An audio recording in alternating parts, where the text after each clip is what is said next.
Hello, welcome to this lesson in mastering statistics. Here, before we can do much more complicated problems with hypothesis testing, we need to get some practice with how to write the null hypothesis and the alternate or the research hypothesis. So all of these problems, we're not going to do the full hypothesis test, but we're going to get practice reading a real problem, pulling out the information from the problem, and writing the null hypothesis and writing the alternative or the research hypothesis. And so when you get practice with that, because that's always the very first step in all of these problems, you have to be able to pull that information out, write the hypothesis down, and then in the subsequent sections I'm going to actually show you how to perform the full-blown test and decide whether to reject or fail to reject that null hypothesis. So let's just jump right into problems. A company has stated that their soda straw manufacturing machine makes straws that are on average 4 millimeters in diameter. So we have a company that makes soda straws, drinking straws, and it says that on average the diameter of the straws is 4 millimeters in diameter. But an employee believes that the machine no longer makes straws of this size, and to test this he samples 100 straws to perform a hypothesis test with a 99% confidence level. And in all of these problems, we're not really being asked to perform the hypothesis test and figure out the answer. What we really want to do is write down the null and the alternate hypothesis. So when you read this problem carefully, you need to see exactly what it's telling you. It says, okay, the first sentence says their soda straw machine makes straws that are on average 4 millimeters diameter. That's what the company believes.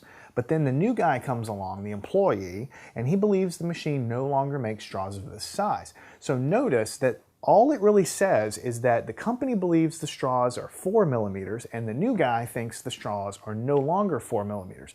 It doesn't have anything about greater than or less than 4 millimeters or anything like that. It just says originally everybody thinks it's 4 millimeters. The new guy thinks it's not 4 millimeters. So that's important because some of these problems are going to have greater than less than, some of them won't. So in this case, the null hypothesis is what kind of the status quo belief is. And you can see from the very first sentence, what we're talking about is the mean, okay, the average value for the diameter of these soda straws. And the default hypothesis or the null hypothesis is that everyone thinks the mean is on average 4 millimeters. Okay, but then when you read the next sentence, an employee believes that this is no longer the case. So the alternate or the research hypothesis, the new guy thinks that it's no longer 4 millimeters. So on a test or a quiz, when you're asked to write down the null hypothesis and the alternate hypothesis, this is what you're asked to do. The null hypothesis is sort of the default belief, innocent till proven guilty, so to speak, that the soda straw machine makes straws with this diameter. The new guy comes along to challenge it and says, no, it actually isn't producing straws of that size.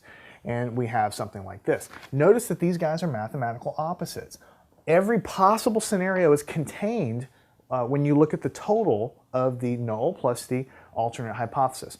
In other words, either it's 4 or it's not 4. That would encompass any size straw. So they have to be mathematical opposites, and when you take them both together, it's going to cover basically all possibilities of what the machine might be doing. Notice we don't have any greater than or less than here because the actual problem doesn't say anything about greater than 4, less than 4. It just says 4 millimeters or not 4 millimeters. So you need to read everything carefully. All right, so this is really the answer to the problem. All right, but I want to go just a touch further and just kind of discuss. If we read a little bit more into the problem, it says we're going to test this by taking samples of 100 straws. So as we go further in the hypothesis testing, you'll need to know how many samples did you actually choose to test the hypothesis. And that's usually the variable n. In this case, it's 100 samples. And it also told us that we wanted a 99% confidence. So that means that the variable c is 0.99. When you have 99%, you need to put it as a decimal. That's what the value of c is. Okay, now I told you, sometimes we're going to be using c, sometimes we're going to be using alpha. Right? Alpha is just simply 1 minus c. So 1 minus 0.99, so 0.01. So if c is 0.99, alpha has to be 0.01. So when c is very high, alpha is very low. When you add these guys together, you're always going to get 1. So it doesn't really matter if the problem tells you the level of confidence c is 99%, or if it tells you the level of significance alpha is 0.01. It's telling you the same exact information. Alpha and c are directly related because they have to add up to be 1. All right, so again, we're not doing the testing in this problem. or in these problems, we're just writing the hypothesis down. The next one, doctors believe that the average teen sleeps on average no longer than 10 hours per day. A researcher believes that the teens on average sleep longer than this. We want to write down the null and the alternate hypothesis. Now the difference in this case is, notice the wording is very different. Doctors believe that the average teen sleeps no longer. That means that doctors believe that they might sleep 1 hour, 2 hours, 3 hours, 4 hours, 5 hours. But as soon as you get to 10 hours, no longer than 10 hours means no longer than that. So this is clearly not a case when we have equals or not equals, because the wording of the problem is telling us no longer than 10 hours. So we're going to write the null hypothesis accordingly. Null hypothesis. We're going to use this symbol mu again because we're talking about the average amount of time that teens sleep. So this is a mean. This is a mean value for the population of teens. Should be less than or equal to 10 hours. Make sure you understand this. The first sentence, doctors believe the average teen sleeps on average no longer than 10 hours. Less than or equal to, that's what this means. So 1, 2, 3, 4, 5, 6, 7, 8, 9, or 10 hours because of the equal sign here, 10 hours, but no more than that. And that's what this is saying. The mean is less than or equal to 10 hours. So if this is the case, what would be the alternate hypothesis, or the research hypothesis, or the challenge hypothesis? Well, if it actually says a researcher, who's the challenger, believes that the teens on average sleep longer than this. That means that it has to be greater than 10 hours.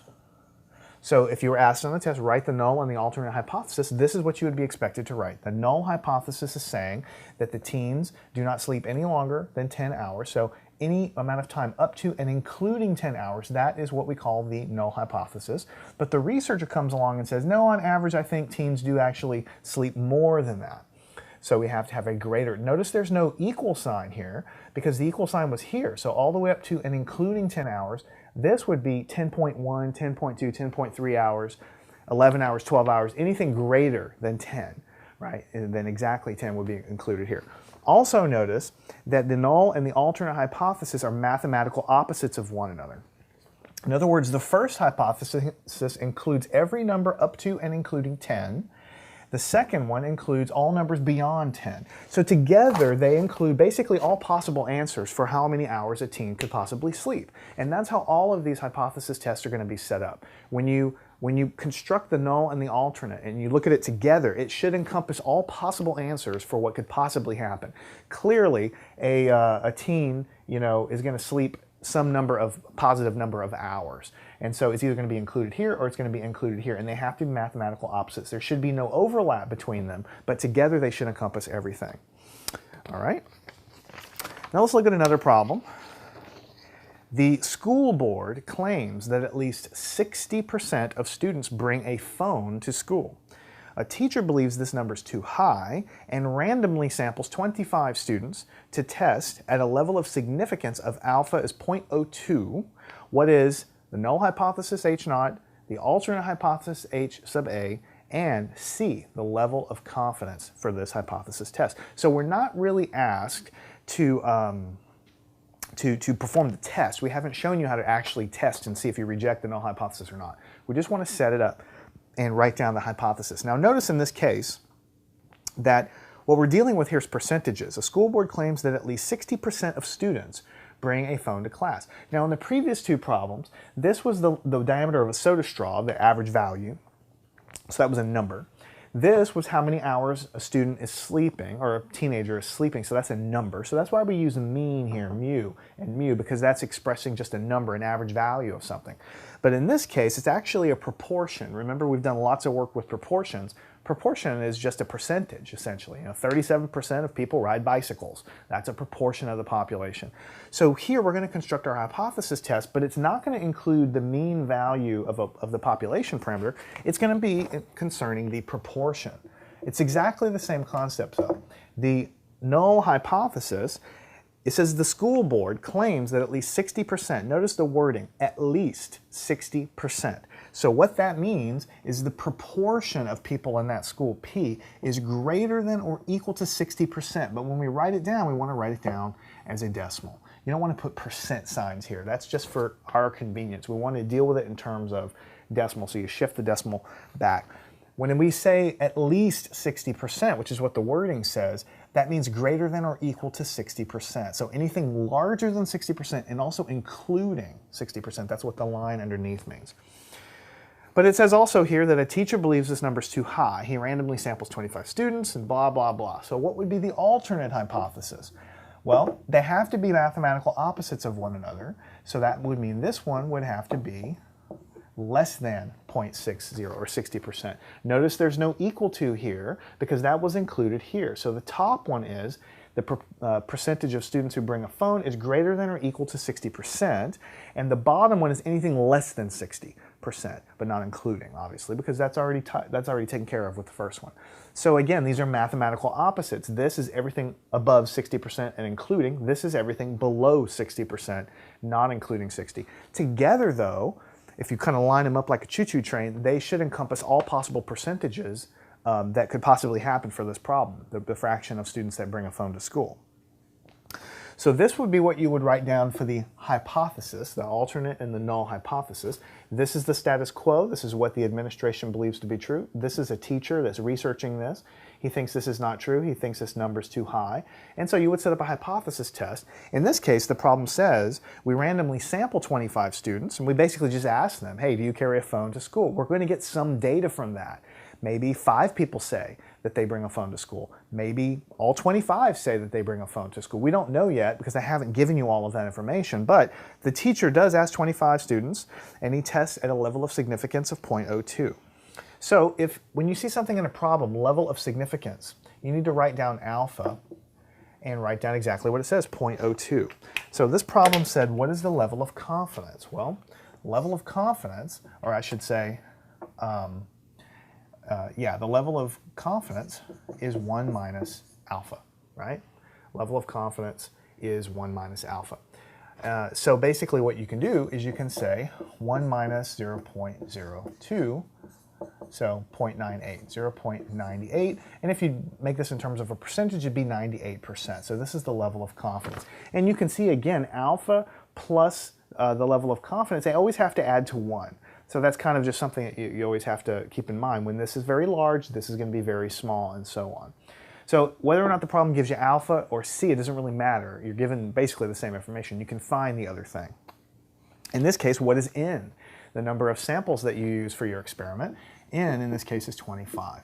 Now, in this problem, I haven't given you all the information to solve it because I didn't tell you what the results of your sampling was. If this were a real problem, I would tell you, hey, you asked 25 students, and here's how they answered. And so we have some equation that we'll show you how to use to go figure out how to test this hypothesis using the sample data that you get. Obviously, you can't ask all the students, but you ask a certain subset of them, 25 in this case, they answer, and it's up to you to figure out when does it become statistically significant. If all 25 of them answer yes, what if 19 of them answer yes? What if 22 of them answer yes? How do we choose the threshold beyond which we're going to reject this null hypothesis or not? How do we choose that? So that's what we're going to get into in the next section. The other thing I'm going to say right before I close is, notice that the alternate hypothesis, sometimes you can get a less than symbol, sometimes you can get a greater than symbol in the alternate hypothesis. Sometimes you can get a not equal symbol, sometimes you can get an equal symbol. So basically you're going to have equals, not equals, less than, or greater than in the alternate hypothesis. That's just the way all these problems are going to fall out. And that's important for you to get right, because what you're going to find out in the next section is the way that you do the hypothesis test is going to depend on the direction that this arrow basically points. If it points this way, I'm going to show you how to do the test like that. If it points that way, I'm going to show you how to do a test similar, but it's a little bit different. And of course, if it's equal or not equal, you have to know how to handle that too. So the way that you actually do the test depends on this symbol. So try not to get that wrong. That's why we're doing this practice here, so that you can get confidence with that. And at that, this is all I really want to get across to you. We're practicing doing the null and the alternate hypothesis, very important skill. Follow me on to the next section. We'll get into a little more of the details and how do you exactly do this testing. Now that you have practice with what the hypothesis is and how to write them, going into the next section, you'll be a lot more comfortable with understanding how do we actually do the testing after we get our sample data.